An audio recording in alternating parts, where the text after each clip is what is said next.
আসসালামু আলাইকুম ওরহমতুল্লাহ। আমার শখের ছোট্ট খামারটিতে কি আছে, অর্থাৎ আমার খামারের সদস্য হিসেবে কে আছে, সে সম্পর্কে আজকের ভিডিওতে ইনশাআল্লাহ আপনাদেরকে বিস্তারিত বলবো ও দেখাবো। এখানে তেমন কিছুই নেই, তবুও আমার কাছে এসব অনেক বড় কিছু। আফটার অল শখ বলে একটা কথা আছে। এই কার্টুনটিতে আছে খামারের সর্বকনিষ্ঠ সদস্যরা। এগুলো দেশি মুরগির বাচ্চা, যাদের বয়স আজকে 11 দিন।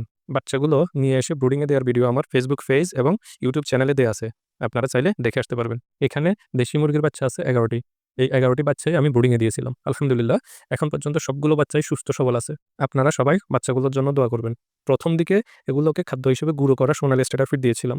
এখন আস্ত সোনালি স্ট্যাটার ফিডের সাথে চালের খুদ মিশিয়ে খেতে দিচ্ছি। মাশাআল্লাহ, এগুলো ভালোভাবে খাবারগুলো খায়। এগুলোর জন্য ২৪ ঘন্টা ১০০ ওয়াটের একটা লাল লাইট জ্বালানো থাকে, যাতে কোনোভাবেই ঠান্ডা না লাগে। ঠান্ডা লাগলে এগুলো নানা রকম রোগে আক্রান্ত হবে। মায়ের বুকে থাকার যে উষ্ণতা, আমি সবসময় তাদের জন্য তেমন উষ্ণতার ব্যবস্থা করতেছি। এগুলোকে ৩ বেলা খাবার এবং ৩ বেলা পানি পরিবর্তন করে দিচ্ছি। এক কথায় ঘরের ছোট বাচ্চাদেরকে যেভাবে যত্ন করা হয়, আমিও তাদেরকে তেমনভাবে কেয়ার করতেছি। কথায় আছে, যত্ন করলে রত্ন মেলে। ইনশাআল্লাহ আমার পরিশ্রম একদিন সফল হবে। এখন যে কার্টুনটি দেখতেছেন, এই কার্টুনটিতে আছে আমার খামারের মেজ সদস্যরা। এদেরকে এখনো কোনো ভিডিওতে আনা হয়নি। অনেকেই বলে সংসারের মেজ সন্তানগুলো সবসময় অবহেলিত হয়। কথাটা কতটুকু বাস্তব, আপনারা যারা ঘরের মেজ সন্তান তারা কমেন্ট করে জানাবেন। তবে বাচ্চাগুলো হয়তো কিছুটা অবহেলিত। কারণ খামারের অন্য সদস্যদের সম্পর্কে টুকটাক কিছু না কিছু আমি অন্য ভিডিওগুলোতে বলেছিলাম বা দেখিয়েছিলাম। কিন্তু এদেরকে দেখানো হয়নি। এই বাচ্চাগুলোর বয়স আজকে ২১ দিন। এখানে ৮টি বাচ্চা ছিল। বর্তমানে ৬টি বাচ্চা আছে। বাকি ২টি বাচ্চা ২ দিন, ২টি মারা গিয়েছিল।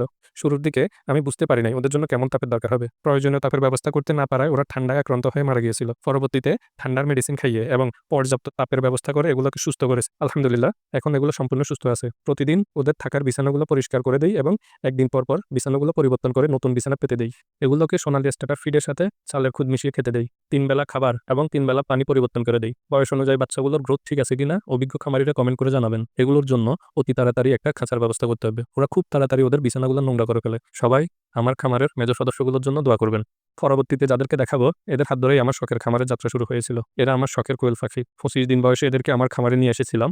আজকে ওদের বয়স ৪৫ দিন। গতকাল ওরা ১ম ডিম দিয়েছিল। আমি ৩০টি পাখি নিয়ে এসেছিলাম। আলহামদুলিল্লাহ, এখন পর্যন্ত সবগুলো পাখি সুস্থ সবল আছে। সবাই মাশাআল্লাহ বলবেন। এই পাখিগুলো আমি ডিমের জন্য নিয়ে এসেছিলাম। ওরা ডিম দেয়া শুরু করেছে। এগুলোকে খাদ্য হিসেবে এখনো সোনালি স্টার্টার ফিড দিচ্ছি এবং মেডিসিন হিসেবে ক্যালপ্লেক্স, ইসেল, জিসব্যাট এবং রেনা ডাব্লিউএস ২ বেলার পানির সাথে মিশিয়ে খাওয়াচ্ছি। দুপুরবেলা সাদা পানি দিচ্ছি। মাঝে মধ্যে দুপুরবেলার পানির সাথে সামান্য ভিটামিন সি হিসেবে লেবুর রস মিশিয়ে দিচ্ছি। আমার খামার ব্যবস্থাপনা, খাদ্য এবং পানি ব্যবস্থাপনা ঠিক আছে কিনা সবাই কমেন্টে জানাবেন। আমার কোথাও ভুল হলে দয়া করে ভুলগুলো ধরিয়ে দিবেন। আমার অভিজ্ঞতার ঘাটতি রয়েছে, ভুল হওয়ার সম্ভাবনা রয়েছে। সর্বশেষ, আমার শখের খামারটি দেখে আপনাদের কেমন লেগেছে তা জানাতে ভুলবেন না। সবাই আমার পাখিগুলোর জন্য দোয়া করবেন, পাশাপাশি আমার জন্য দোয়া করবেন, যাতে আল্লাহ আমার খামারে বারাকা দান করেন। আসসালামু আলাইকুম ওয়া রাহমাতুল্লাহ।